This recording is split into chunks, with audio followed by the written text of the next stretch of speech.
nous avons la chance de voir un très beau spectacle entre deux belles équipes qui font honneur au rugby régional, et Chambéry se doit d'être à niveau, haut niveau.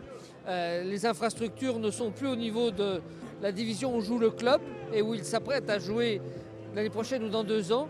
C'est ce qui justifie les investissements. Le stade où nous nous trouvons est bien plus vieux que moi.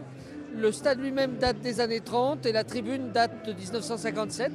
Levez la tête, vous verrez, il y a des morceaux de béton qui descendent. L'objectif, c'est un démarrage des travaux dès ce printemps, avec la démolition de l'existant et une livraison que je souhaite le plus vite possible, vraisemblablement dans le premier semestre 2021. Oui, on reste sur l'esprit de Chambéry, c'est-à-dire qu'on fait un stade municipal. D'ailleurs, il s'appelle le municipal. C'est un stade qui est extrêmement contraint dans son environnement, puisqu'il se trouve qu'on a Rubanox qui bloque, la piscine qui vient d'être terminée, plus les voiries. On ne met pas forcément le stade dans la situation idéale, mais le choix politique, et il me semble judicieux, a été de maintenir un stade intramuros. Donc ça, c'est quelque chose, le stade, il y a un attachement aux clubs, que ce soit les clubs de rugby ou les clubs de foot, et il faut continuer à ce que ça soit un équipement citadin.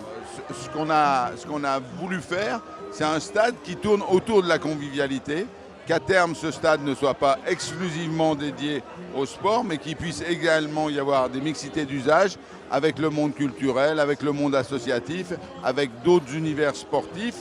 Et on a fait une immense plaque, qui est une espèce de place publique surélevée, et qui va pouvoir accueillir à peu près 2000 personnes, de façon à ce que les gens puissent évoluer avec un système de coursive, chose inhabituelle dans les stades, puissent aller du sud au nord, de l'est à l'ouest, en ayant des buvettes, des structures d'accueil sur ce qu'on appelle une plaque par analogie avec le plaquage au rugby, mais une immense cour urbaine sur laquelle on peut évoluer durant les matchs.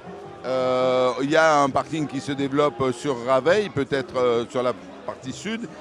Il est peut-être souhaitable d'en faire un également sur la partie nord, sachant qu'on peut mutualiser les places. Le dimanche et en week-end, on en a besoin pour les activités du stade, mais toute la semaine, ça peut être aussi une espèce de parking relais. Et donc, on évalue à peu près à 500, 1000 places, voire plus, les besoins. Donc ça va être aussi rentrer en corrélation avec les moyens et avec l'étude de sol qui va bientôt arriver.